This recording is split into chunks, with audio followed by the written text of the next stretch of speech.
standing in darkened skies on a road full of memories.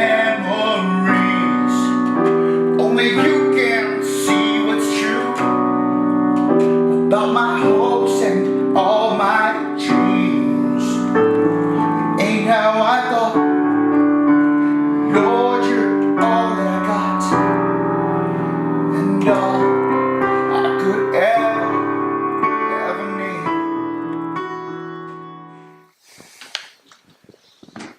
Mr. Rodarte, Manuel, much appreciated for your time, my friend. Brother, thank you for having me. It really is a pleasure. Oh, man. Bro, so this is the first one for Alive in the 915, and just to get the perspective on what it is that you do and how it is that, you know, we really represent the Chuco and all the originality that comes with it, right? Absolutely, man. I'll tell you, growing up in El Paso, in the desert, it gave me an appreciation, a deep appreciation for life, because it's not like Austin or Cali where you got life in abundance. It's a desert, man, but it's all around you nevertheless. Right. You know, in case I haven't told you yet, thank you for the video. You killed. Love the socks. Oh yeah, of course, man. You know when the socks match strap business is about to happen. I was like this, motherfucker. You pulled out the hoe socks. Nice, well done. Oh, Soul Society. I understand it to be a mix of love and heartbreak, addiction and freedom. But it really comes down to one thing: rock and roll. Talk about it. Well, it really just depicts me. For many years, I struggled with addiction. I struggled with a lot of heartbreak, unfortunately. A lot of loss, but also, like I said, I've been able to find life in my own personal deserts, you know? When the water was scarce, man, the life is just not present. It forced me to find a whole new, I don't know, how can I word this? A whole new version of myself. It gave me a chance to reinvent myself and be something better. Or at least try. So I like how you said that. And this is as far as I know, the second incarnation that I've seen of your musical talents and forming a group, and then just meeting everybody from MR3, and then knowing that you had many incarnations of the music in the past. Obviously, you are not brand new to this. So I ask, when did you start writing about music, and who or what were your early passions and influences? True story. My early influences consist of Michael Jackson, love MJ, Sade, Donna Summer. My dad was a DJ, so man, I grew up with like music all the time. His favorite game to play was Name That Tune. We'd be in the car like on like road trips to San Francisco, and that's what we do, man. Name That Tune. This dude was bad. Like the first beat could, and he already knew it was like, oh, it's, you know, Sly and the Family Stone, or he just popped. I was like, this dude. He was good at it. Matter of fact, towards the end, right before he checked out, he was, you know, he'd come in and go, and that's how I kept him with me. I get the little Bluetooth speaker. Hey, let's play Name That Tune. And I put the music, and it bring them back around, man. It bring them back around.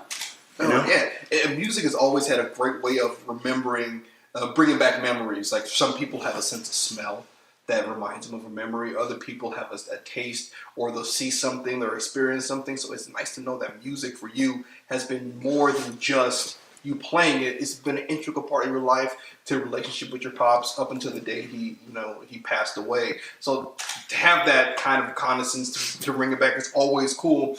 And it also brings to my next question. When it comes to writing, is it just your dad? Is it outside of life? What impulses helps you write? You know, it's gonna sound it may be a little left field for you, because you know, but I recently, I've been writing a lot of I want to say spiritual stuff. I consider myself a very spiritual being. Not religious. But you know what? I've always told you that your music is like a religion for me because when I listen to your music and I'm singing that shit out loud like a fucking groupie, you know, it gives me the goosebumps. You know, I feel it. And maybe it's because I've experienced it myself, but I definitely think it does have not necessarily a cult-like following, but it has a deeper tone that you embody into your music. You know, I've always when I started music was in church. So right off the bat, I was playing not for myself, but in form of sacrifice for something much greater than me, something bigger. And one of the first things I learned was not only is music probably the oldest language on the planet, but it's also one of the oldest forces known to us. I truly believe it can be healing. It can be dooming. Like, that's why you used to have war drums, man, because it was intimidating. They're like, holy shit. It would strike fear without your enemy even seeing you, man. They can hear you coming like thunder. You know? Like, oh, shit. And like I said, it's powerful. My life, I fucked up. Oh, I'm sorry. Can I say fucked up? Are we like? Yeah, it's. I fucked up many times,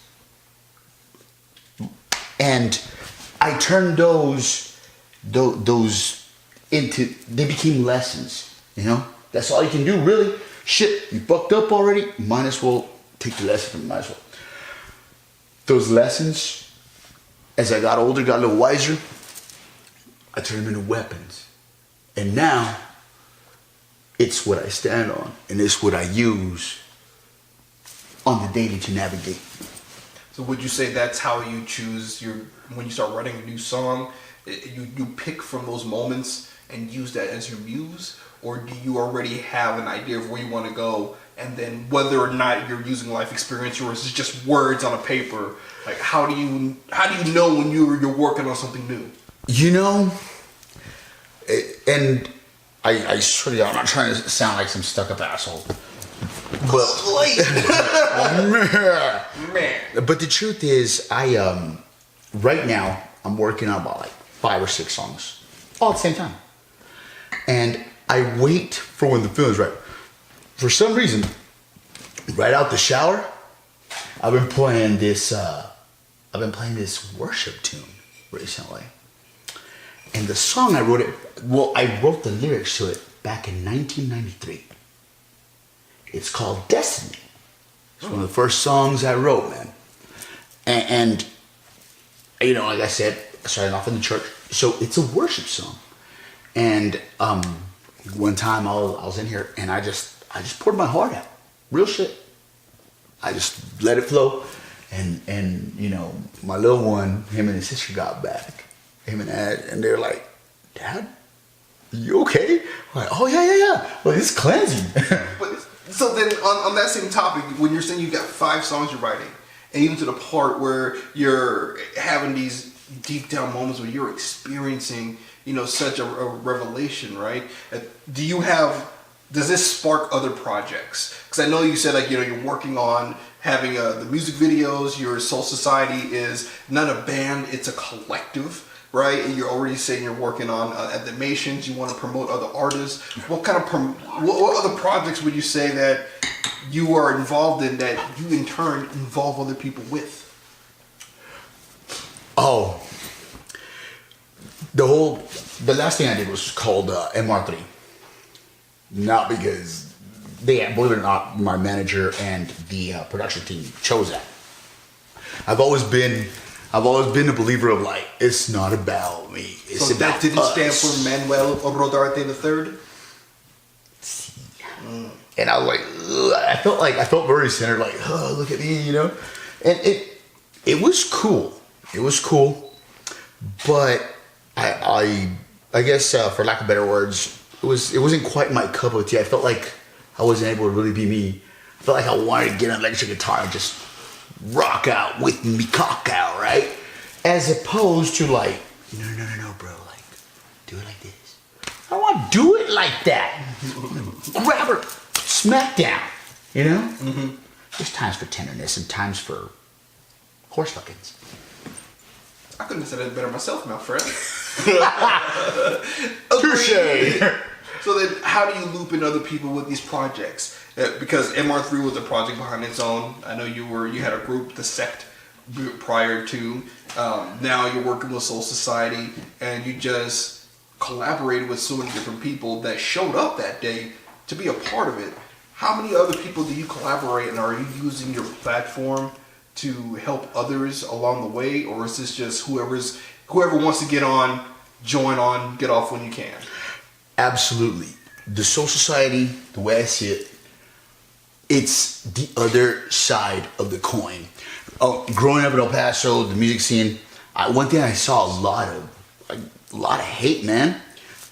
Dudes hating on another dude, band, whatever. Just a bunch of fucking dumb shit. On the music scene? Or yeah, in the scene, man. And believe it or not, like in my day job too, I show up and I meet up with a customer and they go like, oh, the other contractor came through and he gave us, and we let him know that you were coming.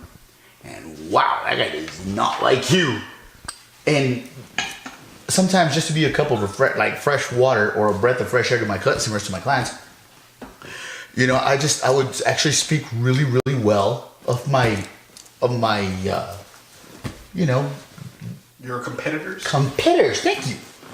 So they'd be like, oh wow, we just told you what he said about you. And you're like, that dude does really, really good gutter work. Very nice. Very nice. Kill him with kindness, right? Hey man, real shit, I'd rather be on the loving side than the hating side. We all gotta fight. But love has been so much better to me than hate has. So on that aspect, which way does your music go when it comes to the public perception, right? Does it go with the grain? Does it go with the flow? Does it go against the flow? How do you determine what the public is going to like, or what's going to be successful when you put it out to the public, or it's damned if they like it, damned if they don't? I obviously want them right. If it were to me, I would just like have everybody ape shit over it. But the truth is, some people are gonna do it, some people aren't. I'm not gonna sweat that. More than anything, if it connects with those that it needs to connect with, which I believe it will, that in and of itself is me doing my job right. Nice. And that's a great perspective to have, because obviously not everybody's going to like everything that's out there, especially in today's PC world where people are offended from being offended, right? You don't have your own identity. Mm-hmm. And with music constantly evolving with public perception, the way society deems what's acceptable and what's not, how do you feel about making sure your music, your sound is a part of that change? Do you want to, like, for example, Michael Jackson, right? That man always, you hear it. You hear a song, you hear his voice, you know that's Michael. He's always been able to go with the time. Same with Prince. You hear a song and you know that's Prince on that guitar, but he's always been able to keep up with the times. Pharrell, you know, you have these artists that are great. With the evolution of the music, especially in El Paso, how do you fit in? How do you feel like you're evolving with it? Brother, that is the one thing that is evident. We have to change with the changing times. The one thing that is going to be constant is going to be change. Everything changes. You know, shit, when Michael started, as a little kid with Jackson 5, you know, I'm telling you, man, I freaking swear, I've seen the videos, and I want to say he was a black little kid. And then, as his final form, and my boy been looking like Frieza, man. Like, okay, Goku, because I'm bad. You know, like, he's just, I don't know. I love Michael, though. I've never thought I'd ever hear Michael Jackson be put in Dragon Ball Z's, universe to have his final form be a mid-age white woman. Really? The guy had freaking like a version of Disneyland in his backyard, and you never thought you'd get him thrown with some He DDZ. definitely owned his own planet. For sure. But still, that's a unique spin. But it also is a great portrayal of what you're saying about being relevant. You know, you have to always change for that time. Oh yeah, man. So then, with that thought, how do you keep up with the artists that are around you? How do you make sure your collaborations are working? How do you know that the value that you're putting with your music into these artists to work with them is going to be part of that change for the better? Damn, Kenny. Stop me there. I guess what I can offer on this is this. In a garden, the flowers grow, then they bloom.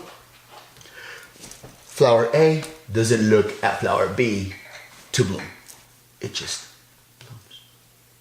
I look at the other artists for appreciation, but I let my growth take its form on its own. I can honestly tell you, 10 years ago, I never would have thought that I'd be the head of MR3 Construction. I never thought that I'd be doing what I'm doing right now.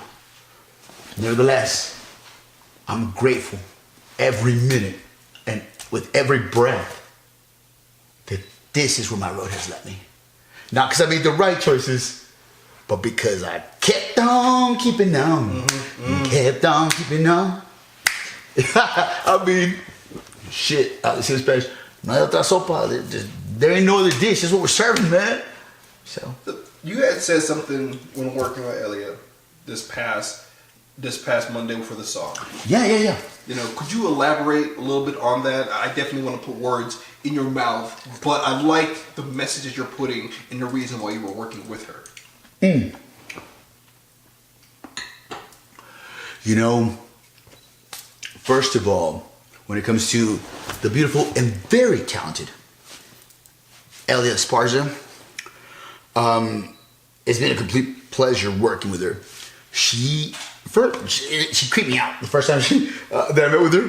She's little thing, and this huge voice came out. Like she had a lion trapped in her. Like, whoa! I did not imagine that many decibels shooting out at the woman. And then her professionalism. She's on point, man. She's got a very good work ethic, great voice, very pretty chick. And she, believe it or not, she's actually very, very cool, very down to earth. But, you know, to tie it all in together, the whole thing with the Soul Society, the way Elliot's got her thing, Ryan G's got his thing, my boy Frank Ray with Mark, you know, they got their thing going on. Everybody's got their thing. I get it. We can all have our thing, but we can all have our own plate and sit at the same table. I see the Soul Society as the table. We're all sitting, having dinner together. Man, you could be eating pizza. This dude could be eating a salad. I'm gonna be probably eating some fucked up shit. Like, man, you stoned, aren't you? That's what's going on. That's why you have like a burger with donuts. I'm like, man, you been to Austin, bro? Have you been to Austin? Anyway, but yeah, don't matter what we're eating.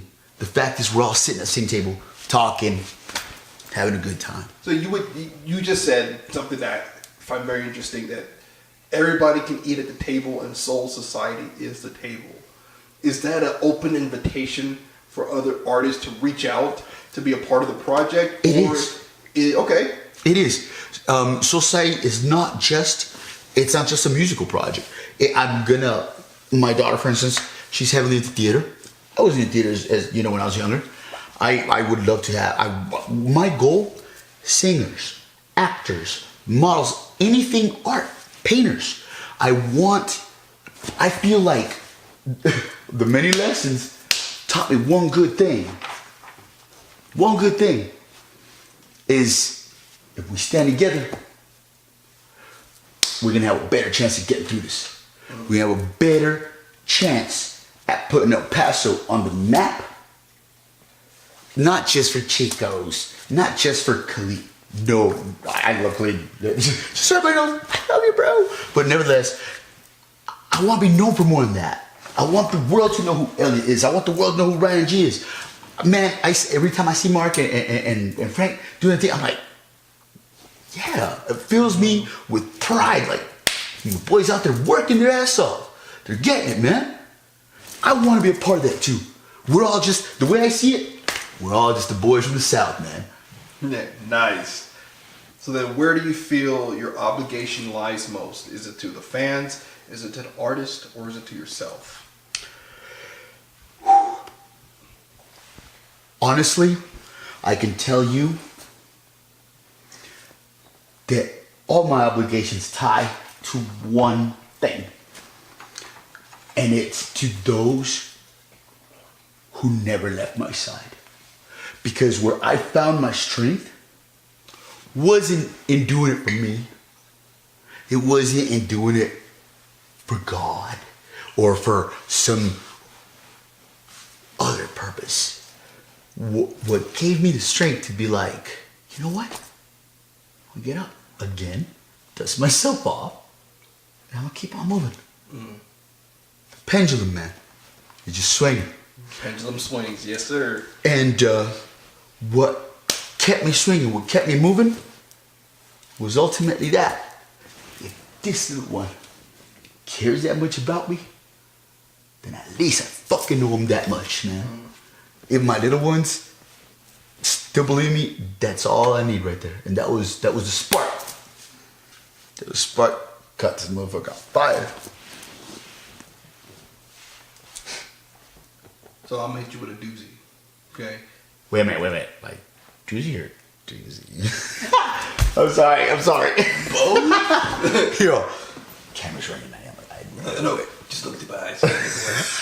So then how do you determine the good and the bad when it comes to the public persona, to the private life, and are they the same Manny, or do they have their own separate places on your shelf in your life? You kiddeth not, sir. Wow.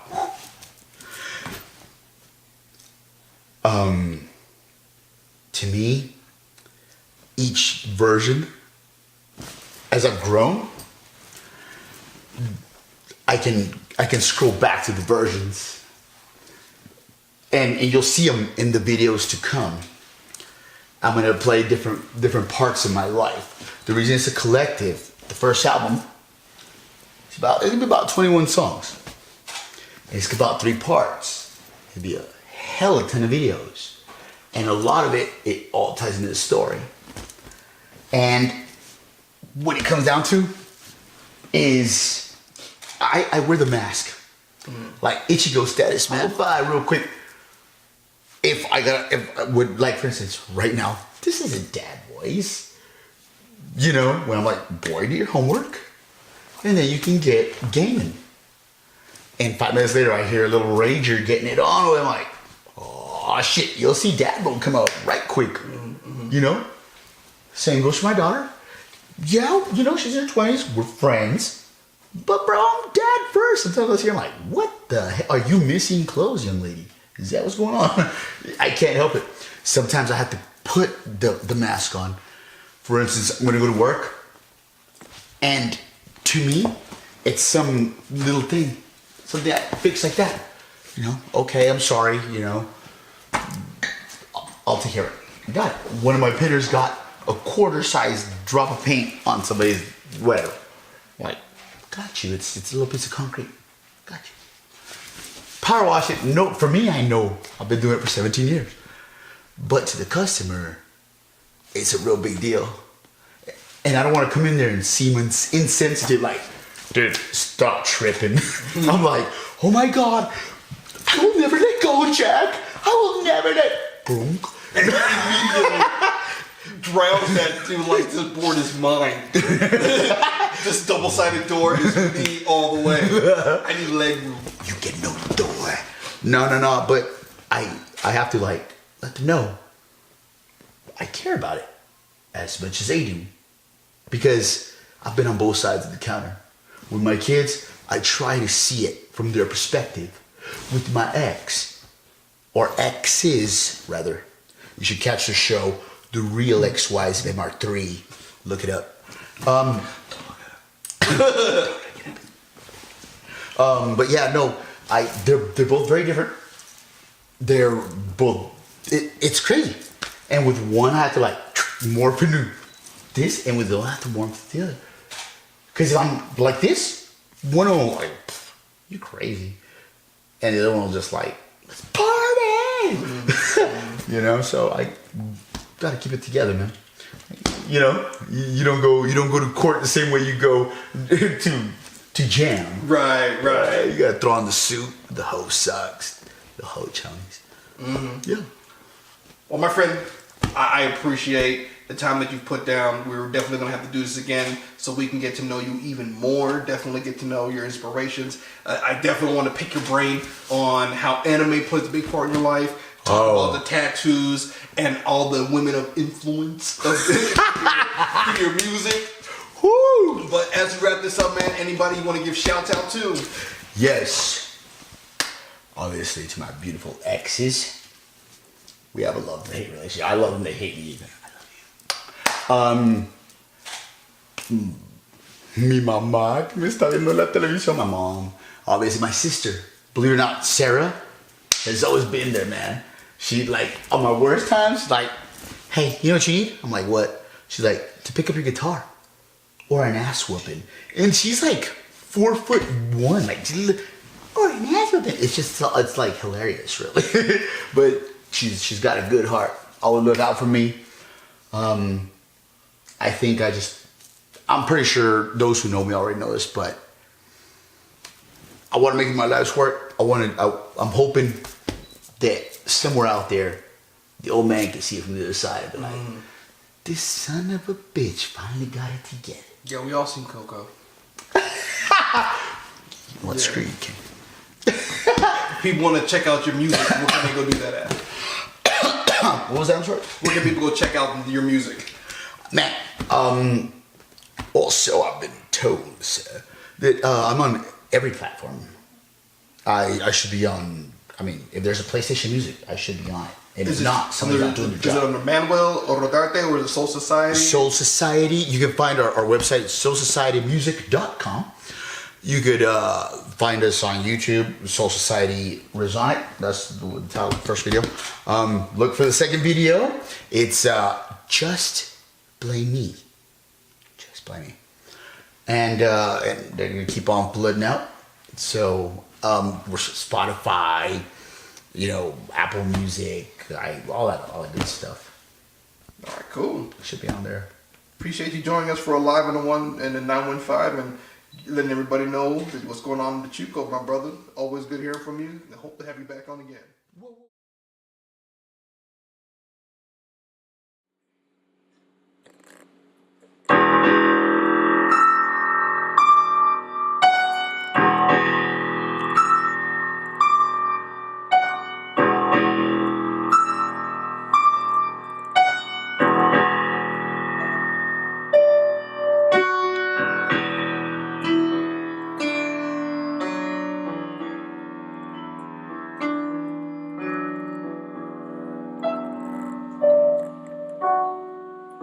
Standing in darkened skies on a world full of memories. Only you can see what's true about my hopes and all my dreams. Ain't how I thought, Lord, you're all that I got, and all I could ever need.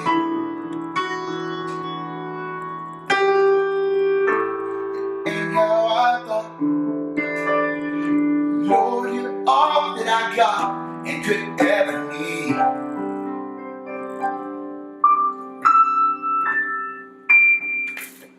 I see my destiny.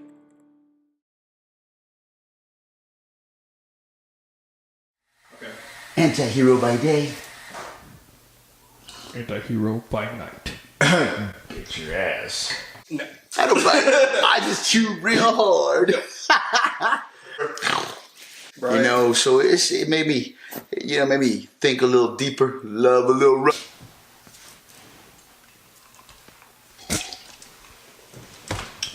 I like to see you like try to hold a straight face. I'm curious why. I know I look a little weird with a luchador mask, and you know I can't tell you what the pineapple's doing here. Okay, but both into your rooms right now. It breathes life until you're just saying it. Alive 915. Whoa, whoa, whoa. Let me ask you a question. Go for it. What were we talking about? You mean to tell me I gave you 19 minutes and you can't give me one there, big boy? But I want to know what was your thrust behind that? Just kidding, big boy. Sorry, man. I don't remember. Mm-hmm. No. I'm sorry. Rick James, bitch. This is as real as it's gonna get. You know what I'm saying? You know? Well, the name is the message is in the name. Alive in the 915.